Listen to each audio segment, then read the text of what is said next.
पहा स्टुडंट, मी या ठिकाणी काही ट्रायंगल ड्रॉ करून ठेवलेले आहेत आणि आपल्याला पाहता आहे का त्यामध्ये किती नंबर ऑफ ट्रायंगल आहेत ते आपल्याला पाहता आहे. तर याआधी आपण पाहिलं होतं का या फिगर मध्ये किती नंबर ऑफ ट्रायंगल आहेत. त्यात सोपी मेथड आपली 1, 2 आणि 3 आपण नंबर जर केले दिले त्याला आणि मग काय केलं त्याची काय केली आपण ऍडिशन काय केली ऍडिशन तर किती होते 6 होते हे आपण आधी बघितलंय. पण त्याच पॅटर्नवर आपण आज काय करणार आहोत आणखी सुद्धा पाहणार आहोत की जर अशा प्रकारच्या फिगर आल्या असेल तर त्यामध्ये नंबर ऑफ ट्रायंगल्स किती आहे ते आज आपण पाहणार आहोत. पुन्हा आपला पॅटर्न तोच रेंज चेक करा 1, 2 किती आहे 3. तर आपण याची ऍडिशन जर केली 1 प्लस 2 प्लस 3 तर किती येतात 6 येतात. आणि मग आडव्या लाईन किती आहे ते पाहतात. आडव्या लाईन किती आहे तुमच्याकडे 1 आणि 2 तर त्याला 2 न काय करायचं मल्टिप्लाय करायचं. जर तुम्ही 2 न मल्टिप्लाय केलं तर किती आलं 6 2 12. तर या फिगर मध्ये नंबर ऑफ ट्रायंगल किती आहे 12.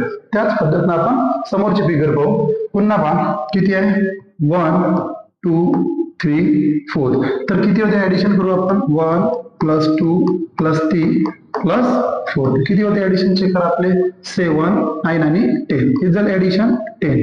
ओके इनटू आता पहा याच्यामध्ये आडव्या लाईन किती दिल्या आहेत ते चेक करू आपण 1 2 and 3 तर आपण याला 3 न मल्टिप्लाय करू तर 10 3 किती झाले आपले 30. म्हणजे या फिगर मध्ये एकूण नंबर ऑफ ट्रायंगल किती आहे तर 30. म्हणजे अशाच प्रकारे तुम्हाला जर काही फिगर आल्या तर तुम्ही इझिली तुम्ही नंबर ऑफ ट्रायंगल त्यामध्ये काउंट करू शकता. थँक्यू.